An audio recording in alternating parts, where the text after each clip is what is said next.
അവര് കയറിയില്ലെങ്കിൽ കയറണ്ട. ഇവൻ കാണാൻ പോകുന്നത് ആരെയാണെന്ന് കണ്ടുപിടിക്കണം.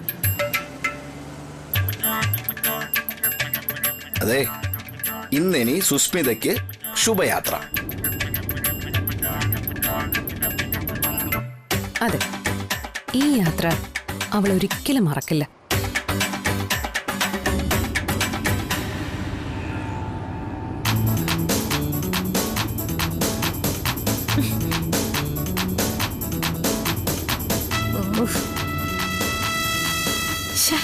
ഈ കാലൊന്നും നീട്ടി വെക്കാനും പറ്റുന്നില്ലല്ലോ.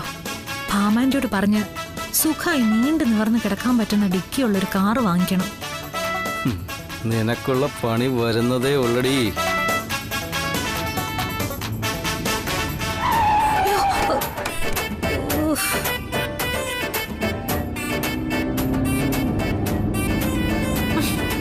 ഒന്ന് മര്യാദയ്ക്ക് ഓടിക്കാൻ പറയാനും വയ്യല്ലോ. ഞാൻ ഒളിച്ചിരിക്കല്ലേ.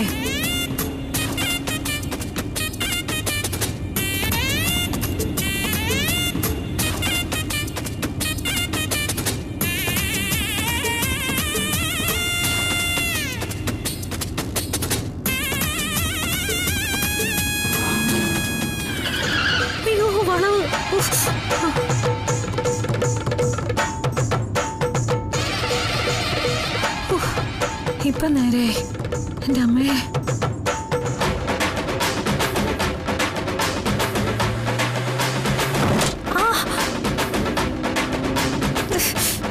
എന്റെ നടു.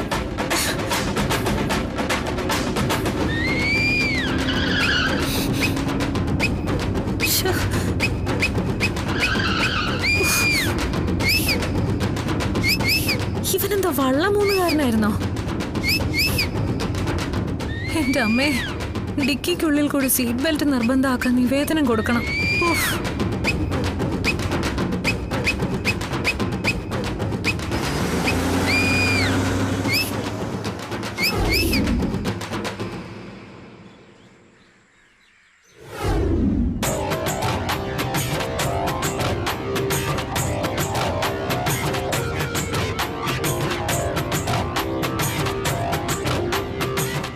കുറെ നേരം ആയല്ലോ.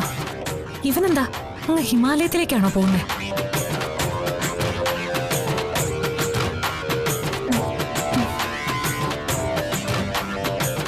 നേരെ ഇരുട്ടിയല്ലോ. ഇവരിത് എങ്ങോട്ടായി പോകുന്നേ? ഓ, നടു ആകെ പഞ്ചറായി. ഇനി കുറച്ചു സമയം റെസ്റ്റ് എടുക്കാം.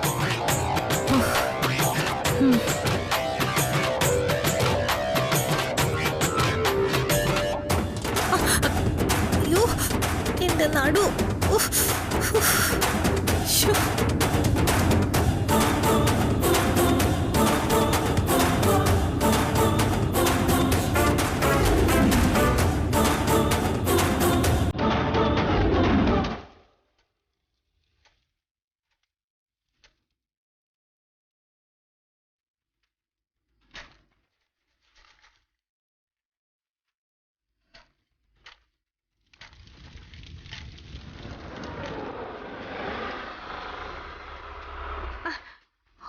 സ്ഥലം എത്തിയെന്ന് തോന്നുന്നു.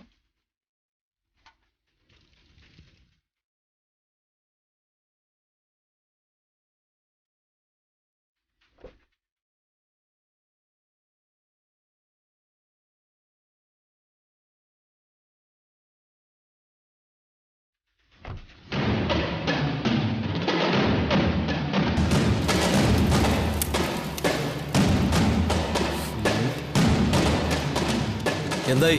കഴിയാറായി. കുഴിയൊക്കെ എടുക്കുന്നുണ്ടല്ലോ. ഇവനെന്താ ഇവിടെ തെങ്ങ് കൃഷി ചെയ്യുന്നോ? ബോഡി കൊണ്ടുവന്നോ? എവിടെ? കാറിന്റെ ഡിക്കിയിലുണ്ട്. ബോഡി കണ്ടാലേ കുഴിയുടെ നീളം കൃത്യമായി കണക്കാക്കാനൊക്കൂ.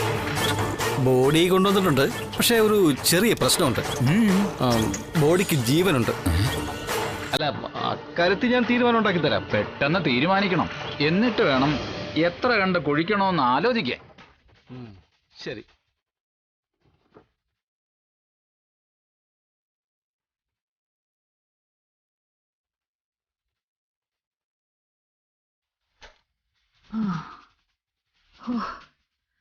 നടുവൊന്ന് നേരെയായി.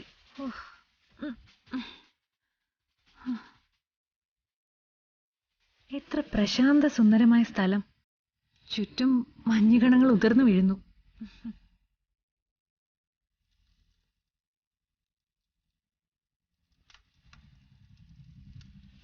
ആ കാണുന്ന തണുപ്പകറ്റാനുള്ള ഫയർ പ്ലേസുകളാണെന്ന് തോന്നുന്നു. ഇതേതാ സ്ഥലം? ഊട്ടി പോലൊക്കെ ഇരിക്കുന്നല്ലോ. അല്ലടി കുളു മണാലി. പാടിയോട്ട് രോഹിത്, അല്ല രോഹിത്, വിട്. ഞാനിങ്ങനെ വെറുതെ. ശ്ശോ, വിട്. നീ എങ്ങനെയാടി ഇവിടെ? ഞാനിങ്ങനെ വെറുതെ. വെറുതെ നീ ഇവിടെ എങ്ങനെ എത്തിന്നാ ചോദിച്ചേ? ഞാൻ ആ കാറില്. കാറിലോ? കാർ ഓടിച്ചത് ഞാനല്ലേ? നീ എന്താ മായാവിയായിട്ട് പറന്നു കയറിയോ? ആ, അതാ എനിക്കും അതിശയം. ഞാൻ എങ്ങനെ ഇവിടെ എത്തിന്ന്. വീട്ടിലെ ബെഡിൽ കിടന്ന് ഒന്ന് മയങ്ങിയത് മാത്രമേ എനിക്ക് ഓർമ്മയുള്ളൂ. ഓഹോ. പിന്നെ ബോധം വരുമ്പോ ഇവിടെയാ. ഞാൻ കള്ളം പറയാന്ന് വിചാരിച്ചേക്കല്ലേ രോഹിത്തെ? ശാലിനി പറഞ്ഞത് അന്ന് നീയും കേട്ടതല്ലേ, എനിക്ക് സോമനാംബുലിസം ഉണ്ടെന്ന്. അതെ, ഉറക്കത്തിൽ എഴുന്നേറ്റ് നടക്കുന്ന അസുഖമാ. അതുള്ളവർക്ക് ഇങ്ങനെയൊക്കെ സംഭവിച്ചെന്നിരിക്കും, രാത്രിയും പകലും ഒക്കെ. അതുകൊണ്ടാ രോഹിത് നീ എന്നെ കല്യാണം കഴിക്കണ്ടെന്ന് ഞാൻ പറയുന്നേ. ഞാനേ ഇങ്ങനെ അസുഖമൊക്കെ ഉള്ള ഒരാളല്ലേ, അതാണെങ്കിൽ മാറുകയില്ല. നീ ഇങ്ങനെ റിസ്ക് എടുക്കുന്നതിനോട് എനിക്ക് ഒരു താല്പര്യമില്ല. അത് നിന്നോടുള്ള സ്നേഹം കൊണ്ടാ രോഹിത്. പ്ലീസ് നീ എന്നൊന്ന് മനസ്സിലാക്ക്. നിന്റെ ഈ സ്നേഹം മനസ്സിലാക്കാൻ ഞാൻ വൈകിപ്പോയി സുസ്മിതേ. അല്ല, എന്നാലും സാരമില്ല, ഇപ്പോഴെങ്കിലും മനസ്സിലായല്ലോ. നീ ഈ കാറിനകത്തുണ്ടായിരുന്നു എനിക്കറിയായിരുന്നു സുസ്മിതേ. അതുകൊണ്ട് നിന്റെ അസുഖം ചികിത്സിച്ച് മാറ്റാനുള്ള സ്ഥലത്തേക്കാണ് ഇപ്പൊ കൊണ്ടുവന്നിരിക്കുന്നത്.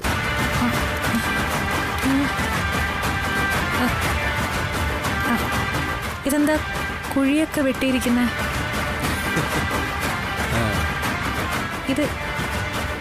ഇതേതാ ലൊക്കേഷൻ? ചുടുകാടെന്ന് പറയും.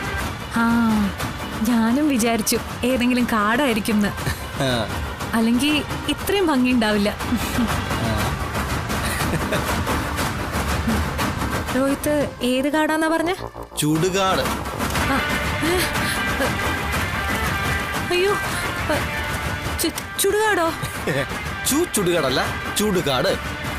ശ്മശാനം, പ്രേതഭൂമി എന്നൊക്കെ പറയും. അയ്യോ, രോഹിത്ത് തമാശ പറയുന്നാവൂല്ലേ? ഈ ചുടുകാടൊക്കെ ഇപ്പോഴും ഉണ്ടോ? ഇപ്പോഴും ഉണ്ടോന്ന് കണ്ണു തുറന്ന് നോക്കടി.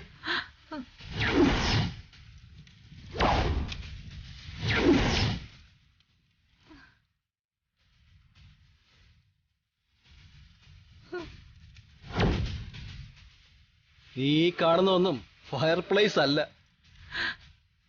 കത്തി എരിഞ്ഞുകൊണ്ടിരിക്കുന്ന ചിതകളാ.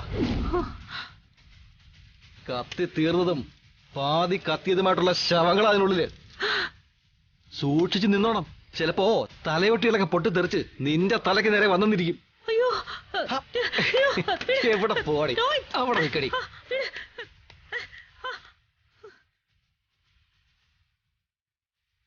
എനിക്ക് പേടിയാവുന്നു രോഹിത്, വെറുതെ പേടിപ്പിക്കല്ലേ. അവിടെ നീ എന്തിനാടി പേടിക്കുന്നേ? എനിക്ക് പ്രേതങ്ങളെ പേടിയാ. ആണോ? അവര് നിന്നെ അല്ലടി പേടിക്കേണ്ടത്. നിന്റെ അത്രയും രക്തദാഹവും കുടില ബുദ്ധിയൊന്നും അവർക്കില്ലടി. എന്നാലും മരിച്ചു പോയവരല്ലേ രോഹിത്, എനിക്ക് പേടിയാ. ഇനി കുറച്ച് സമയം കൂടെ പേടിച്ചാ മതി കേട്ടോ. നീയും അവരും തമ്മിൽ ഒരു വ്യത്യാസവും ഇല്ലാതാൻ പോവാ. എന്താ പറഞ്ഞേ? നീയും ചാവാൻ പോവാന്ന്. രോഹിത്, അതെ മോളെ, ഈ വെട്ടിയിരിക്കുന്നത് നിനക്ക് വേണ്ടിയുള്ള കുഴിയാ. നിനക്ക് നീണ്ടു നിവർന്ന് കിടക്കാൻ. രോഹിത്, കളി പറയല്ലേ. നീ എവിടെ പോവാടി? രോഹിത്, നിന്നെ കൊല്ലാൻ ഇത് പോരടി. തലയുടെ പിൻവശത്ത് തപ്പേന്നൊരു തട്ട്. നീ പോലും അറിയാതെ നിന്റെ ശരീരത്തുനിന്നൊരു കിളി പറന്നു പോകുന്ന പോലെ ജീവനൊക്കെ പൊയ്ക്കോളും. നീ എവിടെ പോന്നു? എന്നെ കൊല്ലല്ലേ. എവിടെ പോന്നടി? നിന്റെ സോംനാംബുലിസം അടക്കമുള്ള എല്ലാ അസുഖങ്ങളും ഇതോടെ മാറിക്കോളും. ഇത് തന്നെ അതിനുള്ള ശാശ്വത പരിഹാരം. രോഹിത്, എന്നെ കൊല്ലരുത്. സുസ്മിതേ, ഒന്ന് പെട്ടെന്ന് വേണമെന്ന് ആ കുഴിവെട്ടുകാരൻ എന്നോട് പറഞ്ഞിരിക്കുന്നത്. നീ ശവമായിട്ട് വേണം കുഴിയുടെ കൃത്യമായ നീളവും പിന്നെ ആഴവും ഒക്കെ കണക്ക് കൂട്ടാൻ. എന്നെ കൊല്ലല്ലേ രോഹിത്. നീ ഇവിടെ കിടന്ന് എത്രയൊക്കെ ഉച്ചത്തിൽ കരഞ്ഞാലും കേൾക്കാൻ ആരും ഇല്ലടി. ഇവിടെ കിലോമീറ്ററുകളോളം ചുറ്റളവിൽ ഒരു പട്ടിക്കുറുക്കം പോലും ഇല്ല. ആ, നിനക്ക് മുന്നിൽ ഒരൊറ്റ ഓപ്ഷനേ ഉള്ളൂ, ശവമാകാൻ തയ്യാറെടുക്കുക. അയ്യോ, രോഹിത് രോഹിത്, അടുത്ത ദിവസം നമ്മുടെ കല്യാണമാണെന്നെങ്കിലും കരുതി. ഈ അവസ്ഥ നിന്നെ കല്യാണം കഴിച്ചിട്ടും എനിക്ക് പ്രയോജനമൊന്നും ഇല്ലടി. ഒരു രക്തരക്ഷസനെയോ ദുർമന്ത്രവാദിനിയോ കല്യാണം കഴിക്കുന്നത് പോലെയാ ഇപ്പോഴത്തെ എന്റെ അവസ്ഥ. ഞാൻ എന്ത് വേണമെന്നാ രോഹിത് പറയുന്നേ? നിനക്ക് എനിക്ക് അല്ലെങ്കിൽ വേണ്ട. അയ്യോ, വേണ്ട വേണ്ട. ആ, എന്താണെന്ന് പറ രോഹിത്. ഹ, നിന്നെ കൊണ്ട് അതിനൊന്നും സാധിക്കില്ലടി. കൊല്ലല്ലേ പ്ലീസ് രോഹിത്. എന്ത് വേണമെങ്കിലും ഞാൻ ചെയ്യാം. ശരി, എങ്കിൽ ഈ നിമിഷം മുതൽ ഒരു മനുഷ്യ സ്ത്രീയായി നീ ജീവിക്കണം. മനുഷ്യ സ്ത്രീ എന്ന് പറഞ്ഞ പറ്റുമോ ചോദിച്ചാ? അയ്യോ, പറ്റും പറ്റും.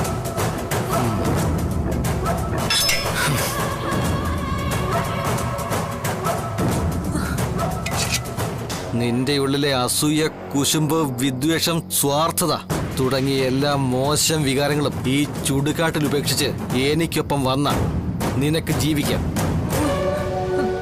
നീ കാരണം സത്യാമ്മയ്ക്കോ ശാലിനിക്കോ വിഷ്ണുവിനോ പ്രീതിക്കോ എന്നല്ല ഒരു മനുഷ്യജീവിക്കും ബുദ്ധിമുട്ടുണ്ടാകാൻ പാടില്ല. ഇതുവരെ ഉള്ളതെല്ലാം മറന്ന് ഒരു സാധാരണ മനുഷ്യ സ്ത്രീയായി എന്നെ കല്യാണം കഴിച്ച് മാനം മര്യാദയ്ക്ക് അടങ്ങി ഒതുങ്ങി ജീവിക്കണം. എന്താ, നിനക്ക് പറ്റുമോ? പറ്റും പറ്റും രോഹിത്, ഐ പ്രോമിസ്.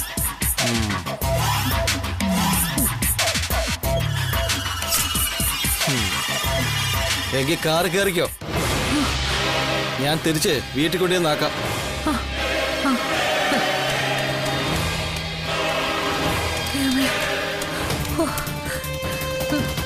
ഏയ് എടി, ദേ അവിടെയല്ല, ദാ അവിടെ. ഇങ്ങോട്ട് വന്ന സീറ്റിൽ തന്നെ മതി നിന്റെ തിരിച്ചുള്ള യാത്രയും. രോഹിത്, അത് ഞാൻ കയറുന്നോ ഇല്ലയോ? അല്ല, കയറാം കയറാം. കേറ് കേറ് കേറ്.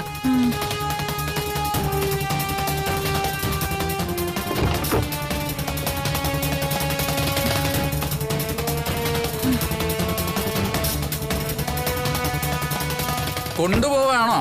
ആ, ചേട്ടൻ കുഴി പൂർത്തിയാക്കിക്കോ. സൈസ് ഇപ്പൊ മനസ്സിലായല്ലോ. ചിലപ്പോ പോയ അതേ വേഗത്തിൽ തിരിച്ചു വരേണ്ടി വരും, അതാ. ആ, അപ്പൊ ശരി. ആ.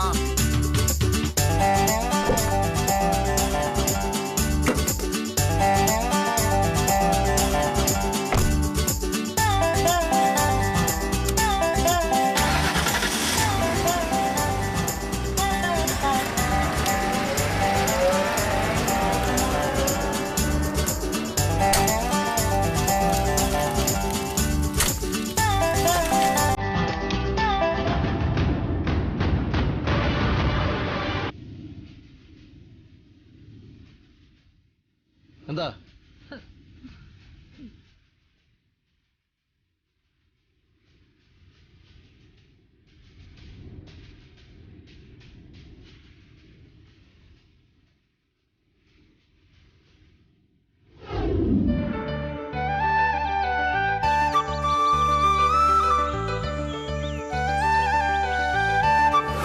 അർജുനേട്ടാ, സോപ്പ് എവിടെ വെച്ചത്?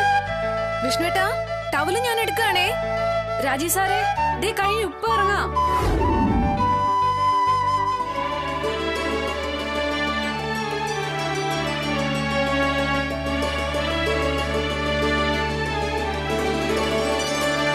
ദേവി, രാമായണ പൂജ മംഗളാക്കി തരണേ. എല്ലാ ഐശ്വര്യവും എന്റെ കുഞ്ഞുങ്ങൾക്കുണ്ടാവണേ.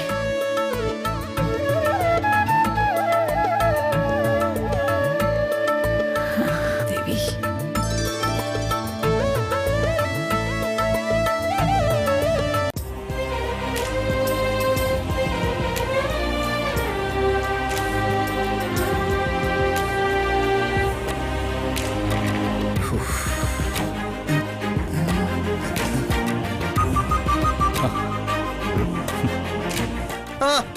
നീ പോരെ.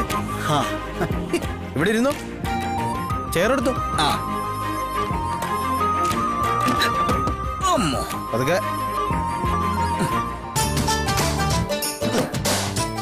അതെ, ഏ പുറത്താക്കിയല്ലേ? പറയാൻ നാണക്കേടൊന്നും വേണ്ട, ഞങ്ങളും ആ അവസ്ഥയിൽ തന്നെ ഇരിക്കുക.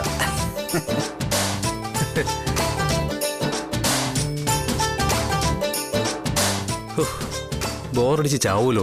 പൂജ തുടങ്ങി ഇനിയും ഒരുപാട് സമയമെടുക്കും. സമയം പോലെ എന്തൊരു വഴി. നമുക്ക് കാർഡ്സ് കളിച്ചാലോ? മറ്റേ മുച്ചിട്ടുകളിയല്ലേ, ഞാൻ റെഡി, കളിക്കാം. ഈ ചീട്ടിന്റെ മുകളിൽ രൂപയൊക്കെ വെച്ചിട്ട് പണം വരിപ്പിക്കുന്ന പരിപാടി തുടങ്ങാം. എനിക്ക് ഈ ചീട്ടുകളി ഒന്നും വലിയ വശമില്ലെന്ന്. എന്നാ പിന്നെ സാറിന് അറിയാവുന്നൊരു കളി പറ. ഈ ചെസ് ആണെങ്കിലേ ഞാൻ കലക്കും. ചെസ് കൊള്ളാം. അയ്യയ്യേ, അതൊന്നും എനിക്കറിയില്ല. കുറെ കരുക്കൾ ഇങ്ങനെ കളത്തിലും വെച്ചിട്ട് മണിക്കൂറോളം അതിലിങ്ങനെ തുറച്ചു നോക്കിയിരിക്കുന്ന പരിപാടിയല്ലേ. അയ്യയ്യേ, എനിക്ക് കളിയേ ഇഷ്ടല്ല. ഓഹ്, എനിക്കുണ്ടല്ലോ അത് കാണുമ്പോഴേ കലി വരും. അത് കളിക്കുന്നവരുടെ തലമണ്ട നോക്കി കൊടുക്കാൻ തോന്നും. അല്ലെങ്കിൽ ഉമ്മർക്കൊന്നും വേറെ പണിയില്ല. എന്നാ പിന്നെ വിഷ്ണുവിന് ഇഷ്ടപ്പെട്ട ഗെയിം എന്താന്ന് വെച്ചാൽ അത് പറ. എന്നാ പിന്നെ ബോക്സിംഗ് ആയിക്കോട്ടെ. തടിയേടാവുന്ന പരിപാടിക്കൊന്നും ഞാനില്ല. എന്നാ പിന്നെ ക്രിക്കറ്റോ ഫുട്ബോളോ ആവാം. എന്റെ പൊന്നു വിഷ്ണു, 3 പേരെ വെച്ച് എങ്ങനെ ക്രിക്കറ്റും ഫുട്ബോളും കളിക്കുന്ന? ഒന്ന് പോടുന്നു. ഓ, അത് ശരിയാണല്ലോ. അതെ, പോരെങ്കിൽ ഇതൊന്നും എനിക്ക് വലിയ പിടുത്തമല്ല. താനും സാറിന് പിന്നെ എന്ത് കളി അറിയാ? ഈ നമുക്കേ ഈ ജനറൽ നോളജ് ഒരു ക്യൂസ് കോമ്പറ്റീഷൻ നടത്തിയാലോ? ക്യൂസ് ആണെങ്കിൽ ഇന്ത്യൻ ജുഡീഷ്യറി പറ്റി ആയിക്കോട്ടെ. അതെ അതെ, എന്റെ പൊന്ന് സാർമാരെ, ബോറടിച്ച് ചാവുന്നെങ്കിൽ ഞാൻ ചത്തോടാം. എന്നെ കൊല്ലാക്കൊല്ല ചെയ്യില്ലേ ദൈവീത്. അതെ, എന്താ പ്രശ്നം? കൊള്ളാം. എന്തായാലും വാ വാ വാ. ഞങ്ങളുടെ ഭാര്യമാര് തന്നെ പ്രശ്നം. ഈ രാമായണ പൂജ എന്ന് പറഞ്ഞിട്ട് ഞങ്ങള് രാവിലെ തന്നെ കുളിച്ച് റെഡിയായി. അവരോരോരുത്തരും ഇപ്പൊ കുളിക്കാൻ അങ്ങോട്ട് കയറിയിട്ടേ ഉള്ളൂ. ഇനി അണിഞ്ഞൊരുങ്ങല, അത് തന്നെ ഒരു 1.5 മണിക്കൂർ. ഓ, അതുവരെ ഞങ്ങൾ 3 ആളും ചോപ്പ് കാർഡും കിട്ടി കളിക്കളത്തിന് പുറത്തിരിക്കുക. അമ്മേ, ഒന്നിങ്ങി വന്നേ.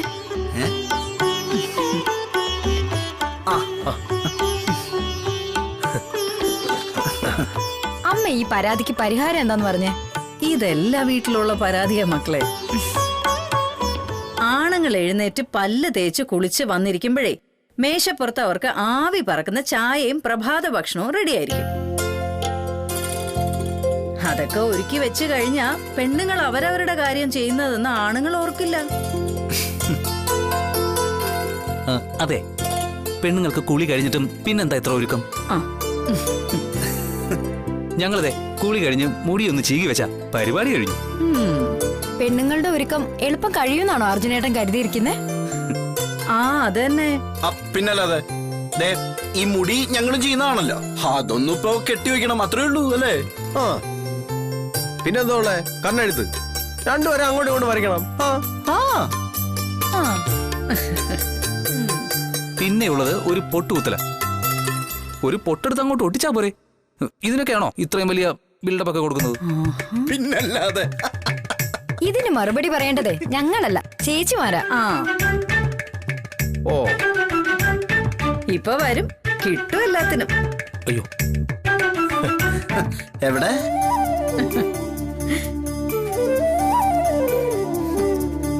ആണും പെണ്ണും ഉണ്ടായ കാലം മുതൽ തുടങ്ങിയ തർക്കമാ ശ്യാമേ. ഇതിന് ഒരു പരിഹാരം ഉണ്ടാവാൻ പോകുന്നില്ല. ഓഹോ, അങ്ങനെയാണോ? അങ്ങനെയാ. ഇതിന് ഇവിടെ വെച്ച് ഇപ്പൊ നമ്മളൊരു പരിഹാരം കാണുന്നു.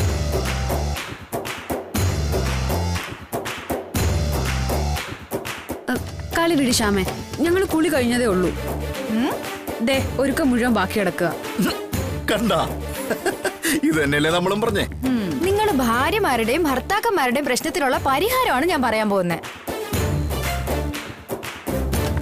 നിങ്ങളിനി ഒരുങ്ങി വരാനേ 1.5 മണിക്കൂർ എടുക്കുന്ന ഇവര് പറയുന്നേ. ആ സമയം ഇവർക്ക് ബോറടിക്കുന്നു. ഈ 2 പ്രശ്നവും നമുക്കങ്ങ് പരിഹരിക്കാം. എങ്ങനെ പരിഹരിക്കുന്ന? ഞങ്ങൾക്കൊന്ന് ഒരുങ്ങണ്ടേ? അതിനുള്ള പരിഹാരമാണ് കണ്ണെഴുതി പൊട്ട് തൊട്ടുള്ള കളി.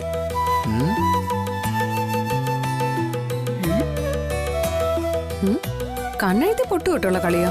ആ, നിങ്ങളുടെ മുടി കെട്ടി പൊട്ട് തൊട്ട് കണ്ണെഴുതിപ്പിക്കുന്നതേ നിങ്ങളുടെ ഭർത്താക്കന്മാരാ.